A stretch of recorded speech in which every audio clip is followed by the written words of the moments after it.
So after leaving the track late afternoon, making our way to Steinskov to go and fill the cars, we made a call not to go back into the route as we tried to find a tyre repair shop to replace Williams' spare.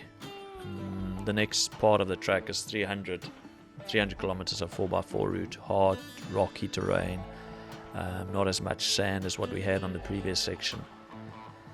So after a discussion, we made the call that we're rather going to drive through to Port Nolloth. So after getting to Port Nolloth, we were struggling to find accommodation. We were too far from wild camping sites and it was getting really late. So we found a place about 20 km through Kleinseer, and seeing it was like 8 o'clock at night, we had to contend with probably one of the worst gravel roads we've driven on this whole trip. Corrugations, the potholes. Some of the potholes was full of water and honestly could swallow your car. So the cars took a beating getting there. We were very fortunate that we actually made it to Kleinseer, as soon as we drove into Kleinseer, trouble hit. When I got a call over the radio from William saying his back wheel broke off. So first I thought that he maybe broken an axle. Luckily not, so I turned around, drove there and saw the studs of the wheel sheared off completely. He had one good stud left on that wheel, on that side, and it was a struggle finding the wheel at first, so it took us about 20 to 30 minutes to find the wheel in the dark because the wheel jumped off and ran into the bushes.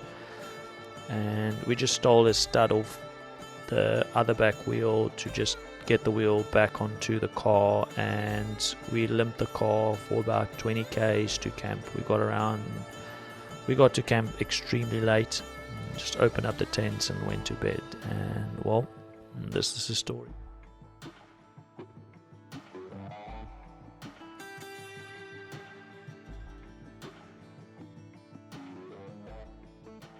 Then this morning we woke up early, packed up, and then we limped the car to Kleinseer. There's a place called FJ Bun that the guy's been brilliant. We've taken all the spaces of William's car because the car's just too loaded for those things, and it's caused a bit of trouble, and that's the reason why they say that the nuts didn't hold. So they fixed it. He's also got almost a cut sidewall on the front left, so that's getting repaired as well, putting 2 new tyres on and putting 3 new and a spare. So it's been an eventful day. We got to camp about 11 o'clock last night, trying to push fix everything just to get the car going again. But GP has been holding up well, so we're still outside the tyre shop. I mean, it's been brilliant. They almost had to drive stuff through to Springbok. So it's been good fun. Things like this happens on these type of adventures. So I mean, they're almost done with the car, and we're gonna head in again and see what we can find on the way. I'm keen. I've never been this far out from the coast, so I'm keen to just do. There's a lot of sand tracks home, but yeah, you can see the car's almost done. He's got new tackies on the back, and he is almost ready to go. And the guys here has been really well, very good for helping us out and fixing everything up. So shout out to FJ. Standing on the porch in the night, thinking how we used to be way back in time. Barefoot on the grass, open skies. I can feel it every time I close my eyes. Yeah. Can you remember when we were young and free, like queens up on the thrones? Never surrender, we're having too much fun. Could feel it in my bones. I was never alone.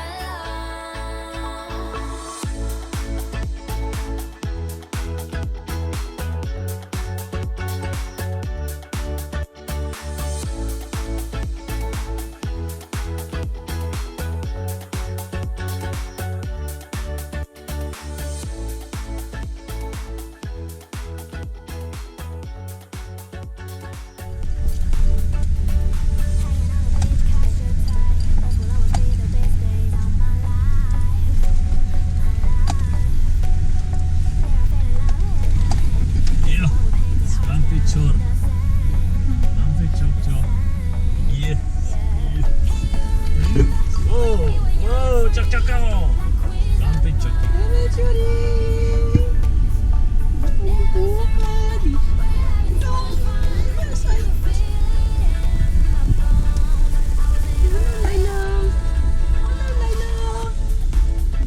Witches.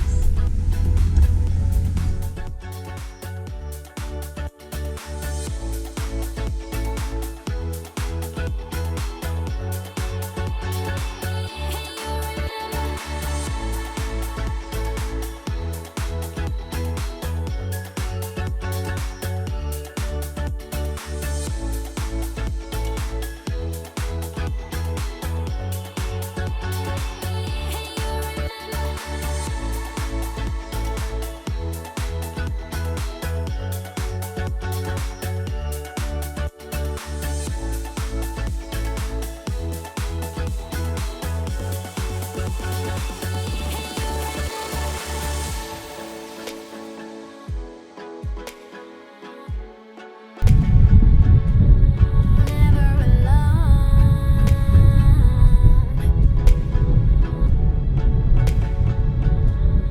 Never alone.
Sure we will.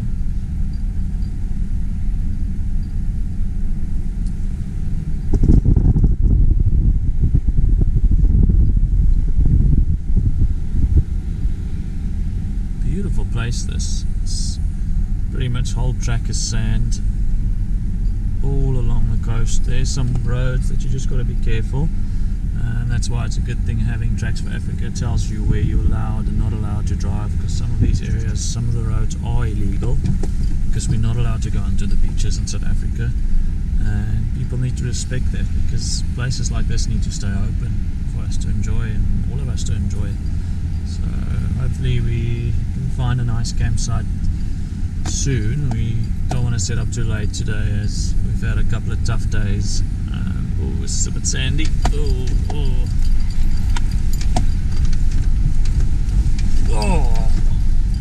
Is the trailer still on?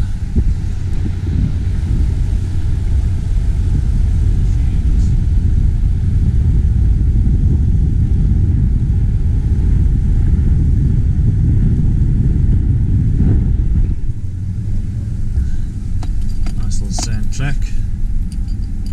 Nothing serious. So I'd like to find something nice and close to the sea here. Just a nice beach stretch, not rocks, but it looks like we are in the dune area now. It's crazy, eh?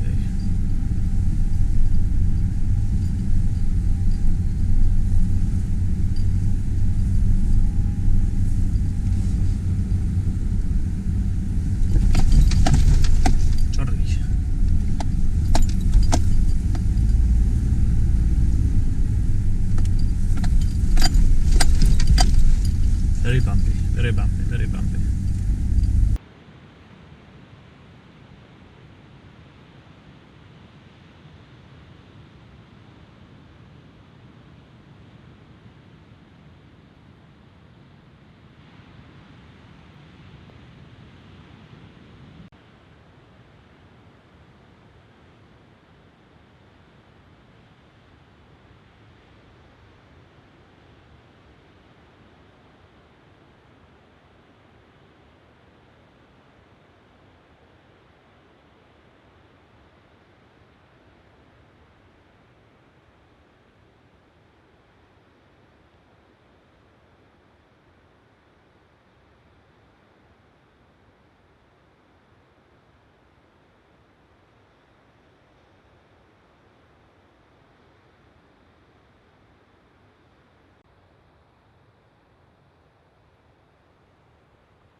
So we are at the beach this morning. See there's the campsite. Another tough drive yesterday. William we got one tie off the bead and cut a sidewall. We just plucked the sidewall for now. He's got a spare, but we don't want to use the spare until we get off the track. So we've just plugged the sidewall, and then we're going to stay. We've got 3 more days down, which we're going to stay along the coast and just wild camp next to the beach. Lovely day, no breeze, no wind. I'm not a big fan of camping by the beach because the wind and the sand just gets me. But this is a lovely spot or a lovely track. So I think this track is quite long. I think it goes for about 160, 180k along the beach. So a bit of sand and rock, slated rock. So, but nothing serious, nothing tough. But it is majestic. I mean, at the lighthouse, probably won't see it now, but we had the lighthouse shining the whole day, all night. Beautiful, no wind whatsoever. It's just an absolutely stunning day. We're making tea, and then we are just gonna back up. We're not gonna do a long trip because we've had 2 tough drives this last 2 days, losing the wheel and trying to get William's car fixed, and then yesterday getting through the sand, trying to get a tire back on the bead. So it's been a tough 2 days. We've had 2 late nights at camp, so we want to try and get a nice early day today. We're just going to do a couple of k's down the beach, find the best place we can, and maybe do a 2-nighter.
So on our way down to find a nice beautiful beach campsite. We've been so lucky the 2 previous days with the weather being absolutely perfect, no wind whatsoever.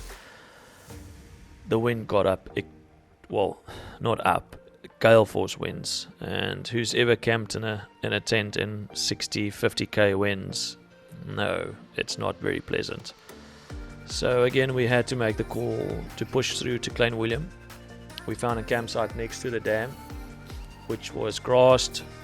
They had services like showers, toilets and everything. So, we had 2 more nights left on our trip, and we just made a decision to drive all the way through to Klein Willem, camp there for the night, and then just the next morning, because the weather turned really bad, started raining. We had rain the whole night the next morning. So we just made the call to drive back home the following day. Everything was wet. At least we got a hot shower the night we got there, backed up the wet stuff and just made our way home. But it was a fantastic trip. We had an awesome time.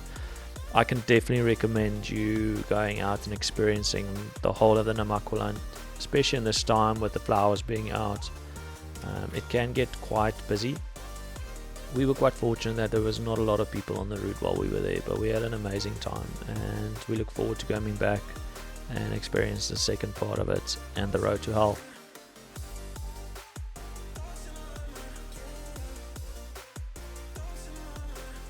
But thank you for watching, and subscribe and follow if you haven't yet. There's some good content coming. The next couple of episodes will be about the top tracks in the Western Cape, 4x4 tracks. So some of that will be day trips and some will be weekend getaways. So keep an eye out for that, and yeah, we look forward to having you part of the team.